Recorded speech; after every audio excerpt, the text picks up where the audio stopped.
하나님 아버지, 감사와 찬양을 드립니다. 이 오후 시간에는 주님께서 특별히 또 우리 안나전도의 헌신 예배로 하나님 앞에 올려드리게 하시는 것을 감사합니다. 이제 주님의 말씀을 통하여 주의 뜻을 깨달아 나갈 때 주님께서 귀히 여기시는 우리 안나전도의 회원 한 사람 한 사람들마다 하나님 주신 그 헌신과 그 뜻을 행함으로 인하여 주실 약속의 말씀이 더욱더 아멘으로 받아들이게 해 주시고, 또 우리 모든 2023년을 안나전도회를 이끌어 나갈 우리 회장과 그리고 모든 임원들이 힘과 용기를 얻어가는 복된 시간 되게 하여 주시옵소서. 예수님의 이름으로 기도드리옵나이다. 아멘.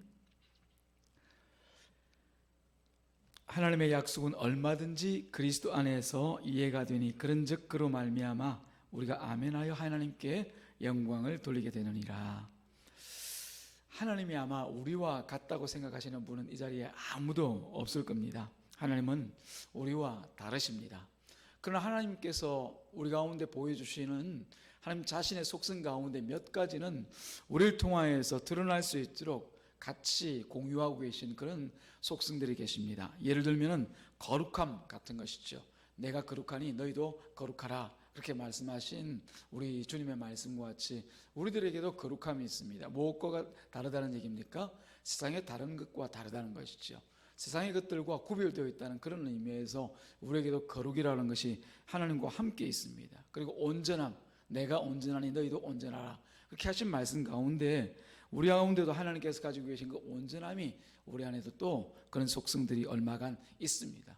용서와 자비와 같은 그런 부분들도 같이 우리 가운데 있습니다. 그러나 우리에게 이런 속성이 어떤 예를 들면 그림자와 같이 보여지고 있지만 그것을 우리가 온전하게 하나님의 거룩과 같이, 하나님의 온전하신 것 같이, 혹은 하나님께서 우리 가운데 주시는 용서와 같이, 자비하신 것 같이 그렇게 우리는 똑같이 담아낼 수가 없는 것이지요. 그러나 우리에게 주신 이 하나님께서 가지고 계신 속성들이 있다라고 하는 사실은 바로 우리도 그런 주님의 모습을 닮아가고 쫓아가야 된다라고 하는 그런 도전을 주기에는 우리에게 충분한 일들이 아닐 수가 없는 것이죠. 그래서 우리가 이 자리 가운데 예배 드릴 때도 세상과 구별되어져서 거룩함 가운데 하나님 앞에 예배 드립니다. 온전함도 마찬가지고요. 또 우리가 형제와 자매들 안에 일어나는 용서의 그런 것들도 세상적으로 내가 용서할 만해서 용서하는 것이 아니라 그리스도의 사랑을 입었으므로 그 용서를 받았으므로 용서하는 그런 마음을 가지고 우리가 이 자리에 모여 있는 것이죠. 제가 지금 이런 말씀을 드리는 것은 뭐냐면, 이런 우리 가운데 보여주신 하나님의 속성 이외에 우리가 전혀 근접할 가능성이 없는 그런 하나님의 고유한 속성이 계시다라고 하는 것입니다. 그 가운데 중요한 하나님의 그 속성이 바로 무엇이냐면 약속을 지키신다는 겁니다. 우리는 아무리 우리 입으로 혹은 우리 마음 진짜 중심을 다해서 이건 내가 약속할게 그런다 할지라도 우리는 그 약속을 지킬 수가 없잖아요. 그런데도 불구하고 하나님은 우리가 가지고 있는 이 속성과는 달리 약속을 주시고는 반드시 그 약속을 이루시는 그 속성이 우리 하나님께 계시다라고 하는 것을 이 시간 같이 한번 나누기를 원합니다. 우리가 지금 보는 이 성경 자체가 어떤 면으로 얘기하면 약속의 책입니다.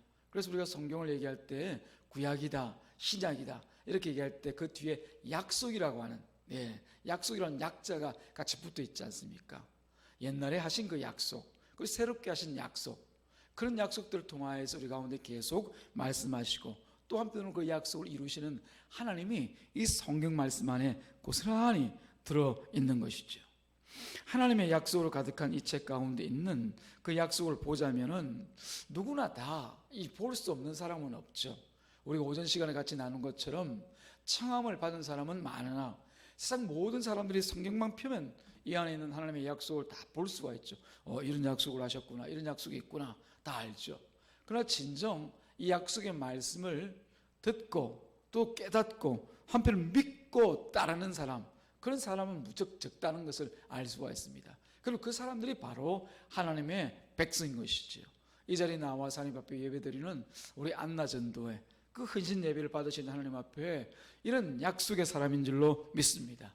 하나님의 백성인 줄로 믿습니다. 그리고 함께 예배하는 우리 모든 교회 공동체가 이런 약속 안에 있다는 것을 우리가 다시 한번 생각해 보시기 바랍니다. 먼저 구약에 예를 들어서 보게 되어지면은 이 구약에 있어서 가장 하나님의 약속을 깊이 경험한 사람 중에 한 사람, 아마 이 사람을 빼고는 얘기하지 못할 겁니다. 바로 아브라함이라고 하는 사람입니다. 이 아브라함은 어떤 면에 있어서는 약속의 사람입니다. 우리가 흔히 얘기하기를 믿음의 조상, 믿음의 조상 이렇게 얘기하지만 그 믿음 이전에 하나님의 약속이 먼저 계셨다는 사실을 우리가 알아야 될 줄 압니다. 창세기 12장에 이 아브라함이 등장하는데, 하나님께서 창세기 12장을 여시면서 가장 먼저 뭘 말씀하시냐면은 바로 이 약속의 말씀을 아브라함에게 주십니다. 그 내용을 제가 읽어보겠습니다. 창세기 12장 2절과 3절 말씀에 보면은 하나님께서 이런 약속을 주십니다. 내가 너로 큰 민족을 이루고 내게 복을 주어 내 이름을 창대하게 하리니 너는 복이 될지라. 너를 축복하는 자에게는 내가 복을 내리고 너를 저주하는 자에게는 내가 저주하리니 땅의 모든 족속이 너로 말미암아 복을 얻을 것이니라. 그렇게 약속을 주시죠. 그런데 이때 이 아브라함, 여러분 이미 잘 아시지만은 아들이 없는 사람이에요. 그 후손 뒤를 이어나갈, 민족은 고사하고 자기 집안 하나 이룰 수 없는 그런 처지에 있는 사람이란 말이죠. 근데 그 아브라함을 향하여서 하나님께서는 약속을 주시는 거죠. 민족을 주겠다. 그리고 모든 민족이 너로 인하여서 복을 얻게 될 것이라고 하는 이런 엄청난, 그야말로 사람으로서는 감히 입 밖에 내지 못할 그런 약속을 주시는 것이죠. 그뿐 아닙니다. 하나님을 믿을 수 있는 그런 전혀 자격이 되지 않은 이 아브라함을 향하여서 하나님께서는 너는 복이 될지라. 누구 복? 하나님의 복을 가지고 살아가는 그런 복이 될 것이다라고 하는 약속을 미리 말씀하시죠. 갈대 우르 지역에서 우상 만들어 가게를 잇고 살아가는 그 집안의 아들인 이 아브라함을 불러내신 거예요. 그리고 그 약속을 이루시는 그 과정들이 결국은 아브라함의 삶인 것입니다. 이 아브라함이 믿음이 있기 이전에 먼저 하나님의 약속이 있었다라고 하는 사실을 우리가 생각할 때 우리도 마찬가지지 않습니까? 이 자리에 계신 우리 안나전도 회원 여러분들은 우리가 알기로 그야말로 이 믿음의 자리에서 굳건히 있어서 지금까지 흔들리지 않는 그 믿음으로 지금까지 왔습니다. 감히 믿음의 어머니다. 우리 상광교회 비추어 볼 때도 믿음의 역사를 볼 때 믿음의 어머니다 이런 칭호를 붙여도 결코 부족치 않은 그런 분들이 우리 안나전도의 회원들인 줄로 믿습니다. 그럼에도 불구하고 우리가 먼저 생각해야 될 것은 내가 믿음을 내어놓고 내 믿음이 이렇다라고 말하기 전에 하나님의 약속이 먼저 우리 가운데 계셨다라고 하는 거예요. 그 약속이 먼저인 것이죠. 그래서 아브라함을 통해서 우리가 본 것은 하나님께서는 이 아브라함에게 주신 그 약속들을 이루어 주시는 것을 성경을 통해서 계속 증명하고 계시고 또 지금도 증명하고 계신 것이죠. 창세기 12장 4절 말씀에 보면은 이런 약속을 받았던 아브라함의 그 반응이 나와 있습니다. 오후 시간인데 여러분 한번 펼쳐서 찾아볼까요? 앞에 있는 창세기 멀지 않습니다. 쭉 앞으로 넘기셔가지고 창세기 12장 4절 말씀 같이 한번 읽어보겠습니다.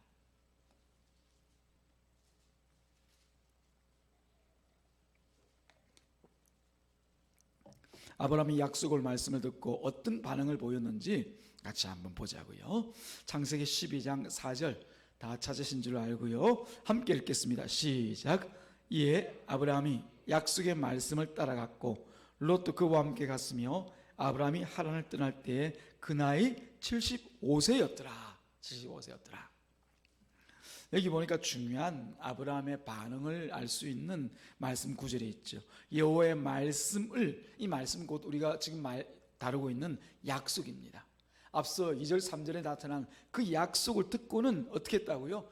따라갔다는 겁니다. 이걸 우리식으로 얘기하자면, 오늘 주제에 맞게 얘기하자면 아멘 했다라고 하죠. 아멘. 하나님께서 말씀하실 때 그 말씀에 대해서 아멘 하고 그 말씀을 쫓아간 것이죠. 그때 나이가 몇 살이라고요? 75세.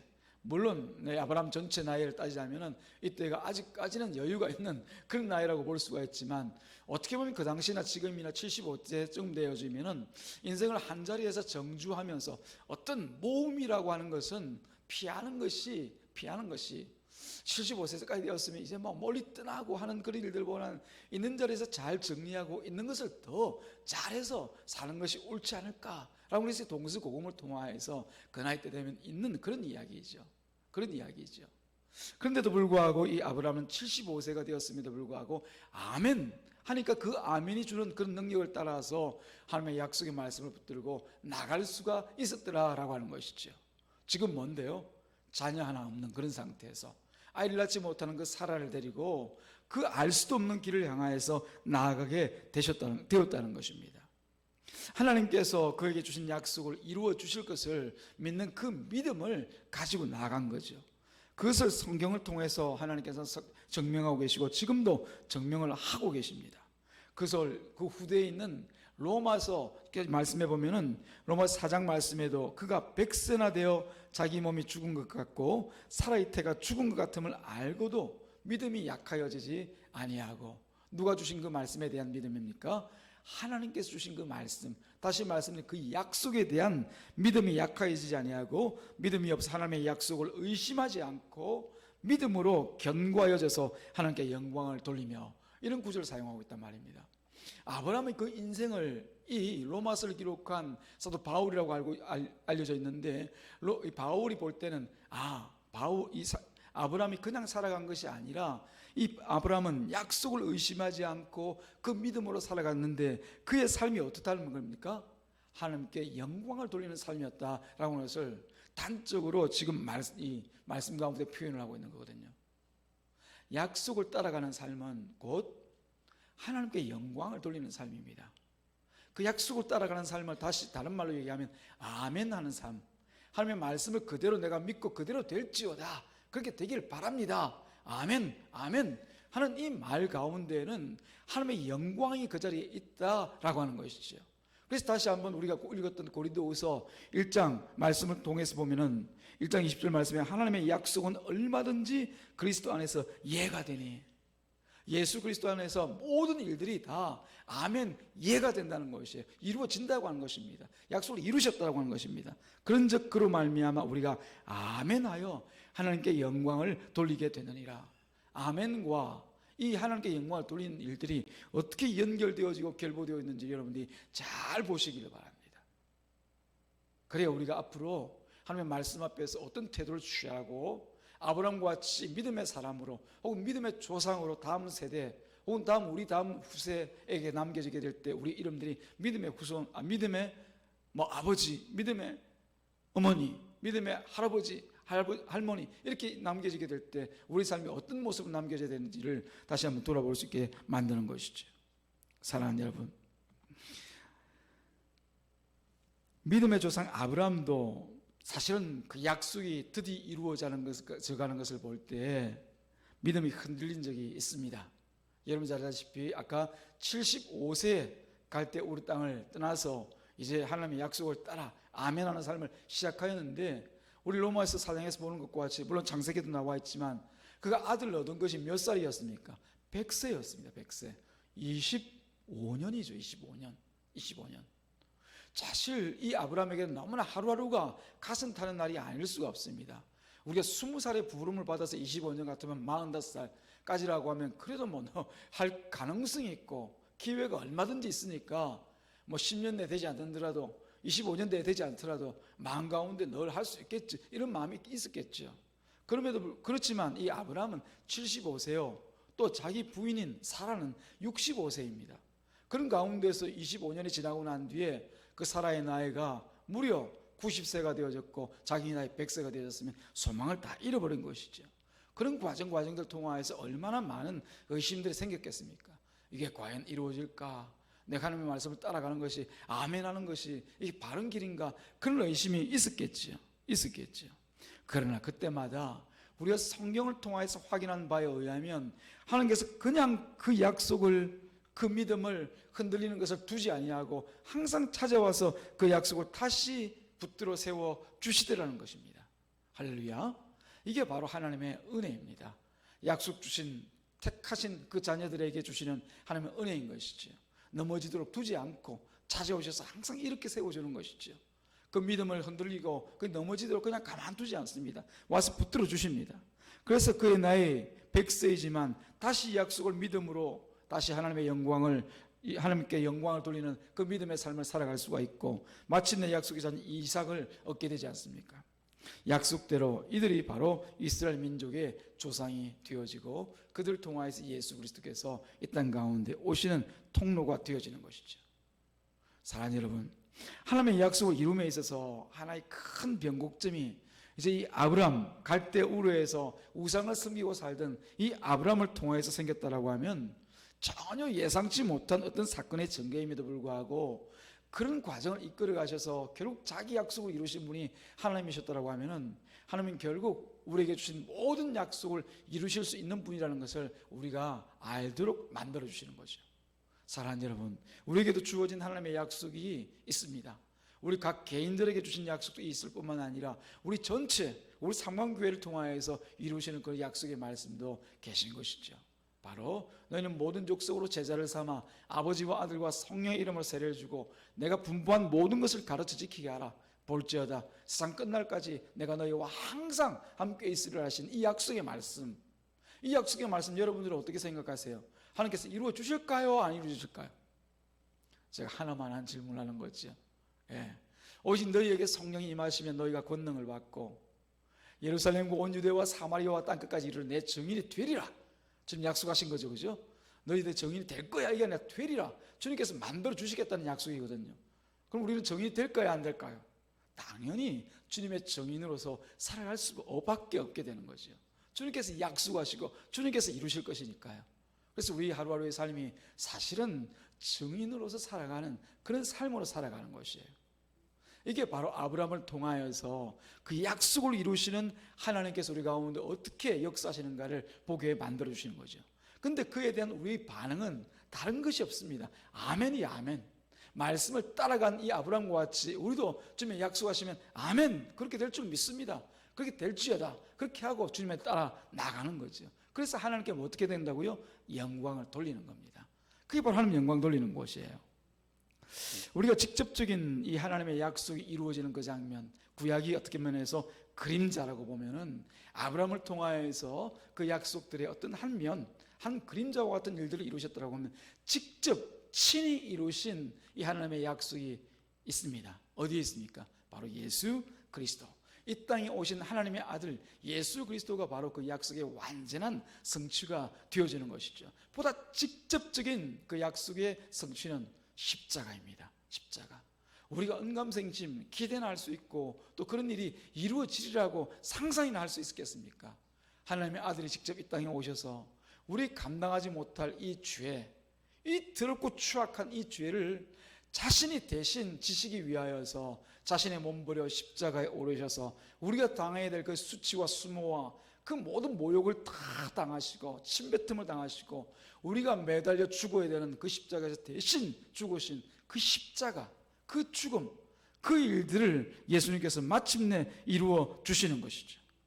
그래서 예수님께서 십자가 위에서 죽으실 때 십자가에서 하신 행동 하나하나 혹은 말 한마디 한마디가 결국은 다 하나님의 약속의 성취였다라고 하는 사실을 여러분들이 알고 있지 않습니까?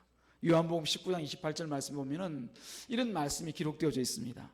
그 후에 예수께서 모든 일이 이미 이루어진 줄 아시고 성경을 응하게 하려 하사, 뭘 응하게 하려 하사? 성경, 즉 하나님의 약속, 하나님의 약속을 이루어지게 하려 하사 이르시되 내가 목마르다 하시니, 성경에 기록되어진 내가 목마르다는 그 말씀을 그대로 차용해 와서 그 성경에서 그대로 말씀하시고 그 행동 그대로 하신단 말이죠.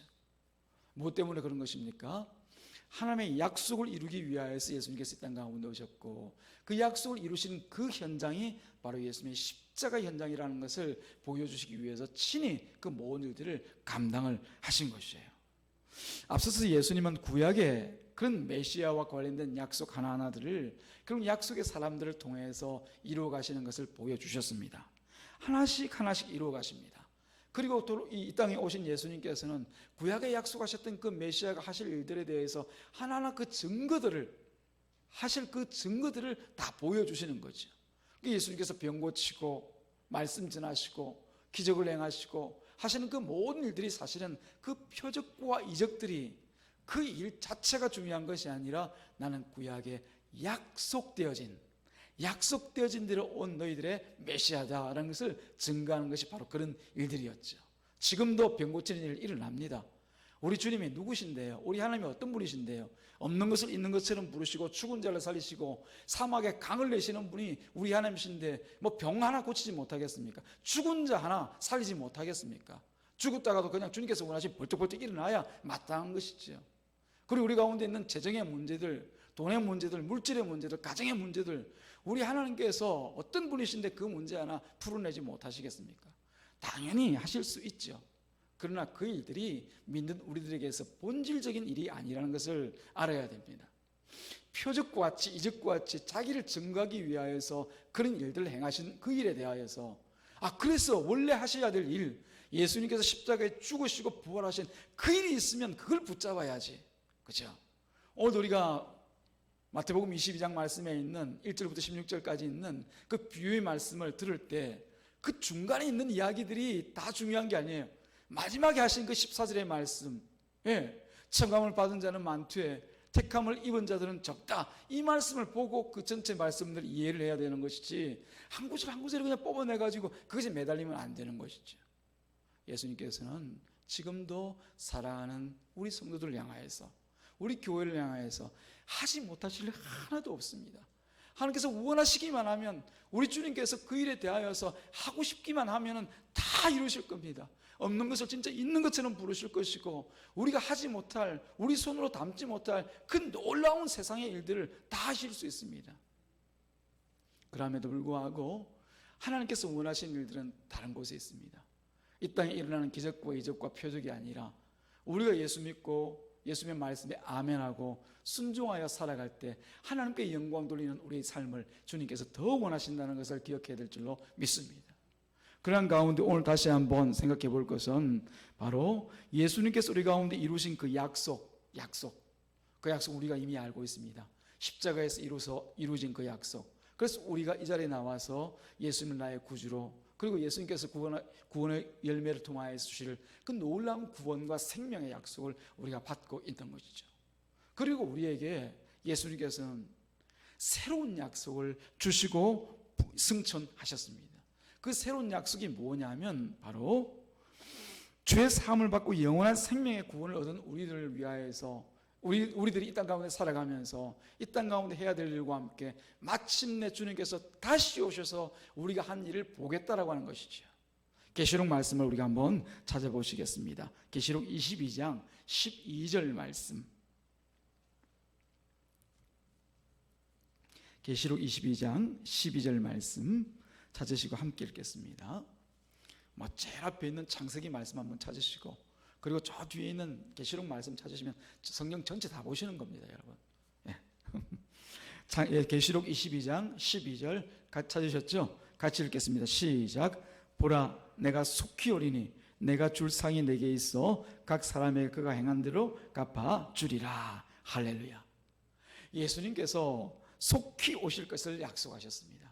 우리에게는 이 하루하루가 일주일이 되고, 일주일이 또 한 달이 되고, 한 달이 1년이 되고, 1년이 10년이 되고 20년이 되고 또 100년이 되는 거지만은 우리 하나님께는 하루가 천년 같고 천년이 하루 같은 줄 믿으시기 바랍니다. 주님께서 속히 온다라고 할 때 이 속히는 우리 가운데 있는 이 시간의 개념이 아니라 우리 하나님의 그 개념이라는 것을 여러분들이 아셔야 돼요. 그래서 여기 속히라고 할 때 왜 빨리 오신다고 하셨는데 우리가 생각하는 빨리는 언제입니까? 늦어도 한 10년 뒤, 늦어도 한 20년 뒤에는 오셔야 옳지 않겠는가라고 하는 것이 우리 생각이라고 하면은, 주님의 그 날이라고 하는 것은, 그 시간이라고 하는 것은 우리와 달라서 천년이 지난다 하더라도 주님의 뜻이 이루어지지 않으면 아직까지 그 한 날이, 그 속한 날이 빠른 날이 되지가 않은 것이에요. 주님께서 친히 약속의 말씀을 주실 때 모든 백성과 민족이 이 복음을 듣고 주께로 돌아올 그때 주님께서 오신다고 말씀을 하셨어요.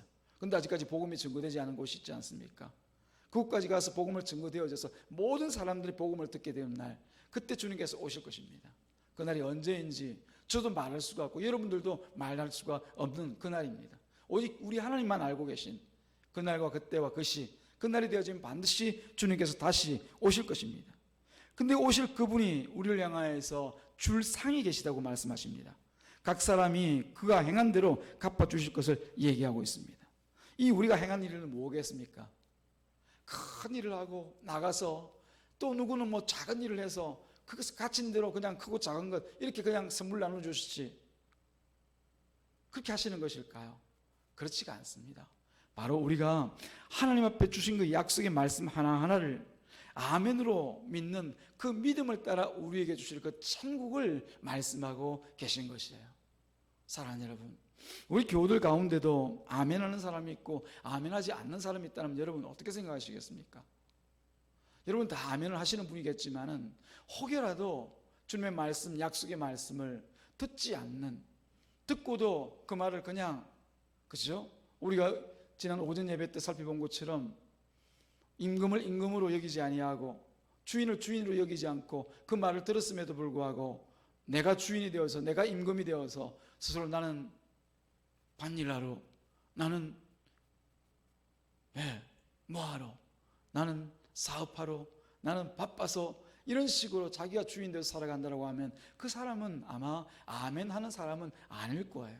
그렇죠? 말 그대로 아브라함 따라갔는데 약속의 말씀을 듣고 약속을 따라 아멘으로 갔는데 만약 그렇지 않고 주님께서 가자 그런데도 불구하고 아니요 그냥 저 이것 때문에 여기 있을래요, 딴 데 갈래요, 그러면 그게 곧 아멘은 아닌 것 우리가 알지 않습니까? 그거죠. 그런데 이 아멘은 그냥 우리가 믿자, 따라가자, 그냥 가자 이래서 맹목적으로 가는 그런 아멘이 아니라 우리가 아멘할 이유는 차고 넘칩니다. 지금 이 고린도 후서라는 말씀을 우리가 잘 아는 것처럼 바울 사도가 기록하지 않습니까? 어디를 향해서? 고린도 교회를 향해서요. 그렇게 기록하면서 이 바울이 어떤 마음 중심으로 오늘 20절 이 말씀을 기록하였는지를 우리가 한번 살펴볼 필요가 있습니다. 그 앞에 있는 17절부터 19절까지 쭉 내용을 살펴보면은 계속 라는 말씀을 하고 있습니다. 그런데 그 예가 누구를 향하여서 되어지는 예인가 하면 예수 그리스도께서 아버지 하나님을 향하여서 예가 되어진다 그렇게 얘기를 하고 있거든요. 그러면 예수님께서 어떻게 하나님 아버지를 향하여서 예라는 말을 하였던 것이죠? 우리가 잘 아는 것처럼 예수님께서 하나님의 아들이심에도 불구하고 이 땅에 오셔서 자기 사업 따로 하지 않았습니다. 자기 밭고랑 파고 그 밭에다가 자기 씨 뿌리고 자기 일 따로 하지 않으셨다는 얘기입니다. 자기 계획과 자기 꿈을 이루고자 이 땅에 계시지 않고 오직 아버지 하나님의 뜻만 따르고자 이 땅에 존재하셨다는 것 여러분 아십니까? 다 알고 계시죠. 제가 모른다는 대답을 얻기 위해서 제가 질문한 것이 아니라 다 아시죠. 아버지께서 일하시니 나도 일한다. 결국 주님이 이 땅 가운데 살아계시면 아버지의 일을 위해서 이 땅 가운데 계셨던 거예요. 아버지의 일을 위해서 이 땅 가운데 오셨고 3년의 공생애를 통해서도 철저히 아버지 하나님의 뜻만 쫓아 행하셨던 분이 예수님인 것이죠. 그래서 그 예수가 아버지 하나님을 향해서 예만 된다, 아멘만 된다라고 하는 거죠. 그 사실을 이 바울이 깨달아 알았거든요. 어디에서요? 다메섹 도상에서 예수를 만나면서 이 예수님이 그저 죄가 있어서 십자가에 죽은 그런 한 강도와 같은 그런 분이 아니라 하나님께 철저히 순종하신 하나님의 아들이시구나, 이 땅에 오신 하나님의 아들 예수 그리스도이시구나 라는 것을 깨달아 알았던 거죠. 그래서 바울도 그 뒤를 쫓아서 결국은 이 예수님께서 예하신 것처럼 자기도 평생에 예수님을 향하여서 우리말로 하면 아멘 하면서 살아갔던 것이에요.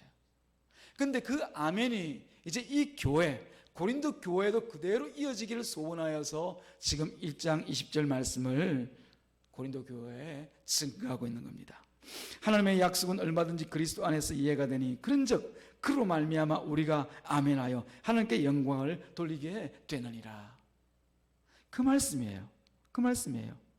사실 이 바울이 이 고린도 후서를 기록할 당시만 하더라도 몸이 편한 상태가 아닙니다.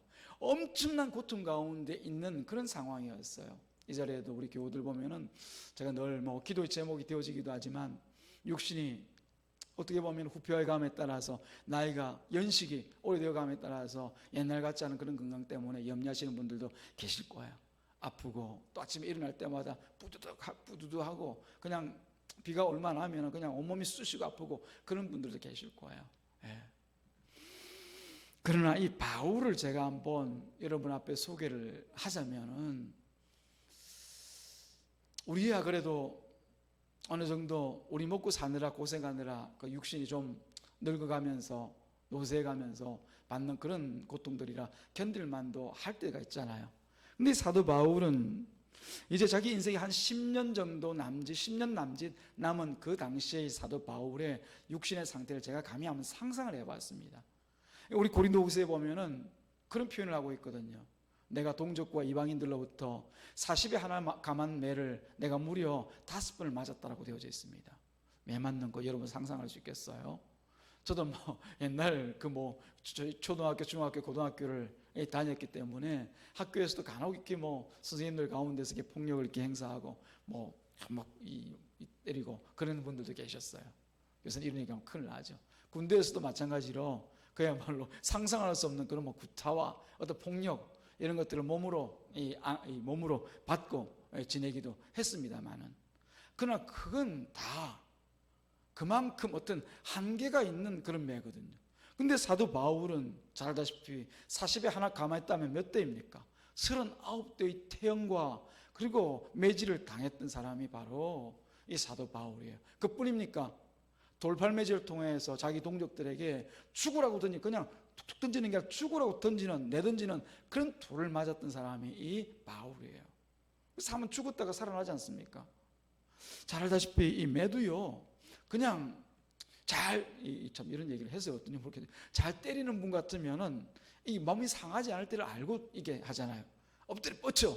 그러고 나서는 이제 저희 고등학교 때도 그랬고 군대에서도 그랬지만, 엎드려 뻗자면 이 엉덩이 살 많은 곳을 그냥 한 대 툭 때리고 나면은 그냥 멍만 들 뿐 안에 골병 들고 이런 건 잘했거든요. 근데 전혀 이 매를 때리지 않았던 사람들이 그냥 자기 성질껏 한다고 때리다 보면은 뼈를 다쳐요. 뼈에 맞게 되면, 저도 한번 그런 경험이 있는데, 뼈에 맞게 되면 이게 골병이 된단 말이에요. 말 그대로 뼈골자 아닙니까? 뼈에 병이 들어요.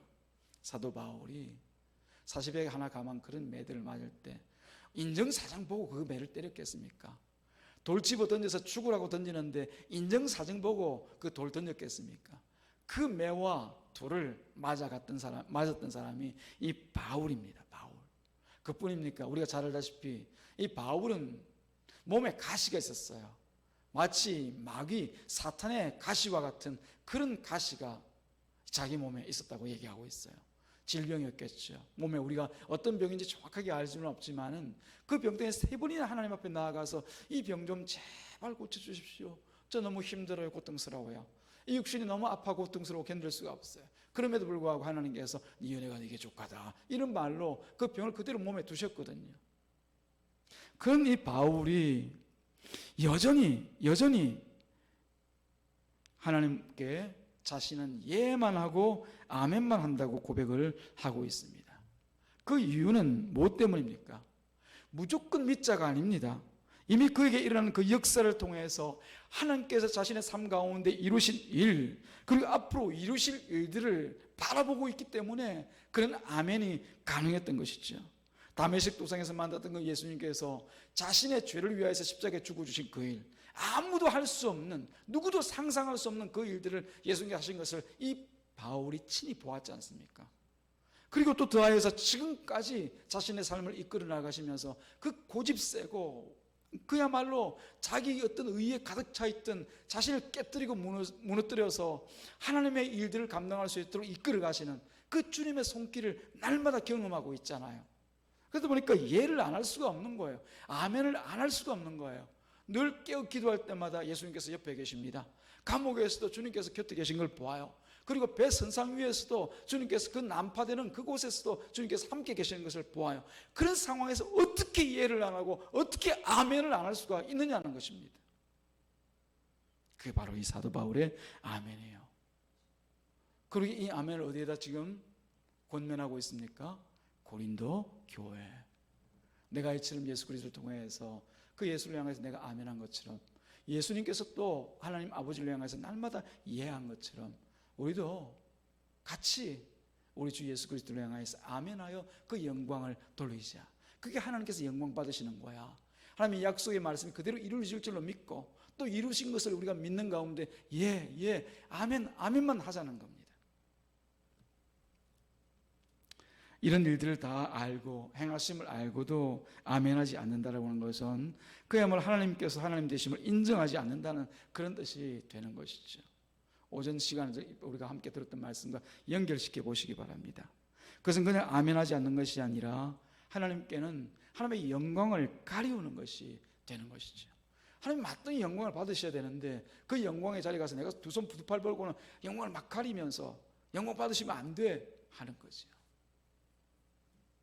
사랑하는 여러분, 우리가 하나님의 일과 역사심을 듣고 보면서 아멘 하는 것은 그저 열정적인 어떤 이 종교인들과 같이 그야말로 막 그냥 환상을 보면서 그렇게 막 그냥 자기 스스로 만들어 가지고 그냥 아멘 하는 것이 아니라 하나님에 대한 분명한 지식과 하나님께서 행하신 일들을 우리가 분명히 보면서 아멘 하는 것은 바로 놀라운 능력이 됩니다.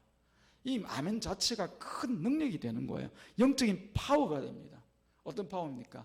하나님께 영광을 돌리는 그런 능력, 그런 파워가 있는 거죠. 우리가 무슨 수로 하나님께 영광을 돌리겠습니까? 뭘 한들 하나님께서 영광을 받으시겠습니까? 솔로몬이 그 큰 성전을 지어 올리면서도 하나님 앞에 들리면서도 그게 하나님의 영광이 되었겠습니까? 예. 하나님께서 다윗에게 말씀하지 않습니까? 내가 있을 곳이 없어서 네한테 성전 지어 달래더냐? 그러지 않아요. 그 하나님 앞에 우리가 집 지어 드린다고 해서 그게 무슨 큰 영광이 되겠습니까? 우리가 할 수 있는 일은 오직 하나님께서 행하신 그 일에 대해서 아멘, 아멘, 그렇습니다. 하나님께서 행하십니다. 하나님께서 행하셨습니다. 라고 인정하고 고백함으로써 하나님께 영광을 돌리게 되는 것이죠. 우리가 방금 이처럼 하나님의 말씀을 듣고 아멘을 외칠 때마다 우리 옆에 다가와 있던 사탄이 깜짝깜짝 놀랍니다. 우리 넘어뜨리고 달려왔던 이 마귀가 순간적으로 급브레이크를 밟고는 다시 후진해서 빽 돌아갑니다. 왜요? 하나님의 영광이 그 자리에 드러나 있거든요. 그래서 우리는 하나님의 말씀 앞에서 항상 아멘만 하고 하나님의 그 능력 앞에서 날마다 아멘만 하는 그런 삶을 살아야 될 줄로 믿습니다. 그런 전도회가 되시기를, 우리 안나 전도회가 되시기를 주님의 이름으로 축복합니다. 예. 주님의 말씀 앞에서 아멘하여서 영광 돌리고 또 능력을 얻어 살아가는 그런 우리 안나 전도회 되십시오. 이사야 선지자는 하나님의 입에서 나오는 말은 헛되이 하나님께로 돌아오지 않는다고 말씀하셨어요. 우리 가운데 주신 약속의 말씀들을 그대로 받아들이고 날마다 아멘 아멘하여서 하나님 앞에 영광 돌리고 살아가는 우리 안나 전도회, 그리고 우리 삼광교회 되어지기를 주님의 이름으로 축복합니다. 하나님은 하나님 자신의 뜻을 이루지 남의 뜻 이루시는 분이 아닙니다. 우리가 아무리 소원한다 할지라도 하나님의 뜻 아닌 것에 대해서는 하나님은 꿈쩍도 안 하셔요. 그러나 우리에게 주어진 하나님의 일이 있다고 하면 우리가 하지 않으면 누구의 손을 통해서도 하나님께서 반드시 하실 것이에요. 아멘? 아멘 하셔야 돼요. 성경은 그런 하나님이시거든요. 자기 일은 자기가 하셔요. 누구의 손을 통해서라도 하셔요. 그런데 우리에게 맡겨진 일이라고 하면 우리가 왜 빼앗겨야 되겠습니까? 우리에게 주신 일이라고 하면 우리가 주님 주신 그 말씀에 순종하여서 아멘 아멘 함으로 하나님께 영광을 돌려야 되겠죠. 사랑하는 여러분, 우리가 주님을 믿는 이 믿음으로 살아가는 것이 결국은 하나님께 영광이 된다는 것을 기억하시기 바랍니다. 그래서 이 믿음을 굳게 붙드시고 약속에 대한 이 소망을 품고 날마다 우리 육신을 후벼 갈지라도 우리 영은 날마다 새로워져서 하나님께 그 영광을 돌리는 아멘으로 살아가는 안나 전도회 되시고 우리 교회 되시기를 다시 한번 주님의 이름으로 축복합니다. 기도합니다. 하나님 아버지, 오늘도 주님께서 우리를 사랑하셔서 그리스도 안에서 아멘 하는 우리 교회로 만드시고 이끌어 나가시는 것을 감사합니다. 특별히 우리 안나 전도회, 우리 교회 참으로 믿음의 어머니와 같은 귀한 우리 지체 예언이 안나 전도회를 축복하시고 지체 한 사람 한 사람들마다 날마다 영적으로나 육적으로나 강건하여서 하나님께 아멘하고 영광 돌리는 그런 전도회로 살아드릴 수 있도록 축복하여 주시옵소서. 감사하신 우리 구주 예수님의 이름으로 기도드리옵나이다. 아멘.